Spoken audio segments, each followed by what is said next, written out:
Back in the book segment tonight, Weekdays with Bernie. Reaction to Trump press conference introducing the president-elect was the vice president-elect, Mike Pence, who scorched the press. The irresponsible decision of a few news organizations to run with a false and unsubstantiated report when most news organizations resisted the temptation to propagate this fake news can only be attributed to media bias, an attempt to demean the president-elect and our incoming administration, and the American people are sick and tired of it. And joining us now from Miami, Bernard Goldberg. So we'll get to the fake news stuff in a minute. The demeanor, Trump's demeanor with the 250 reporters in that room, did you see anything that stuck out? Yeah, it sort of reminds me of Monday Night SmackDown on the World Wrestling Entertainment show. You said earlier it was like a soap opera. Yeah, there's always a tension between the press corps and the president.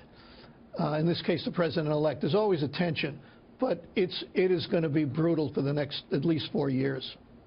So you don't think that the press, you agree with me that not since Richard Nixon has an individual president been a target of the national media? I think he's brought a lot of it on himself.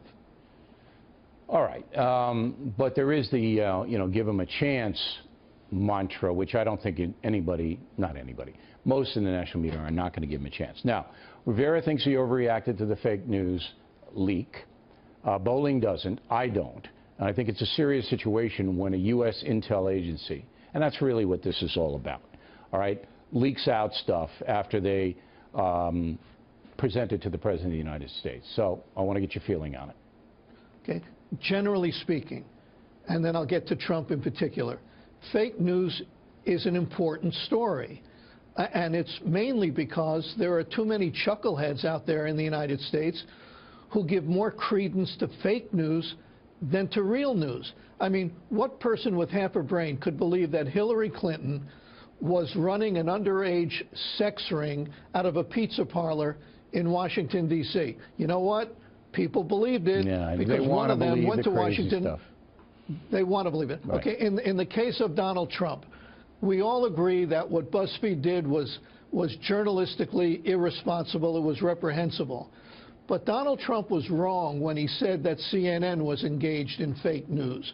All CNN did was report that top intelligence officials gave a briefing to the president-elect, and to 8 key members of Congress, and they did it responsibly. They said that the report contained, quote, potentially compromising personal and financial information about Mr. Trump. That's not fake news. That's legitimate news, and it's legitimate news done the right way. I disagree with you, and here's why. We had that story here at Fox News, and then when we tried to get some substance behind the story, and here's the substance, Goldberg, here it comes. Who's saying that? Who's saying it? Which person or organization is saying it? That's not the story. The story is let me make my case, all right? And when there isn't any answer to a question like that, when there isn't any credibility, you have to then talk about the smear factor, because unsubstantiated allegations against you or me or anybody else, all right, once they're out in the public, do an enormous amount of damage. So to even raise the specter of a damaging report against the Trump administration or him, the president-elect himself, without sourcing it at all, I don't think you report it. I just don't think you do. I agree that if I had that information, I would not report it because I can't substantiate it. But we're talking about something different. At least I am.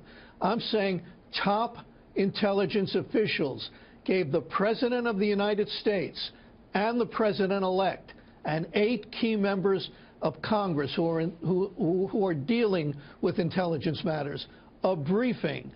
That's legitimate news. Okay, it is legitimate news, but you have to know what the content. You have to know. They could have said, listen, don't worry about this because it comes from some guy we know is a smear merchant, has no credibility. But here's what it was, just for your information. It's got to be contextualized. then take it up with the intelligence agency, but not with CNN. But we don't know. Look, I'm staying out of this judgmental stuff because I don't know what the basic decision was over at CNN. I don't know. So I'm giving your side, I'm giving Bolling's side, and I'm giving Trump's side. But to me, as a journalist, I just don't put out substantiated allegations against anybody, even if it comes to me from the CIA or something like that. I just don't do it. So let me make sure I understand this. If you got a report that the head, let's say the head of the CIA, went to President Obama and said there's a report out there that says the following, and the following is something really nasty, and we think that it may leak and it may be used as blackmail against you. You don't think that's a news story? You don't think that's worth reporting? I think it has to be. It has to be kept with the president and the intel agencies, unless there's clarification about who is putting this out. Because so you can create mass so if they leaked it, chaos. The press can create mass chaos and defamation by putting out all the rumor and innuendo that floats in to the intelligence agencies. BuzzFeed is guilty of that. CNN was very careful not to go into any detail. And we're glad you're sticking up for them, because we need to hear both sides of the story. Bernie Goldberg, everybody.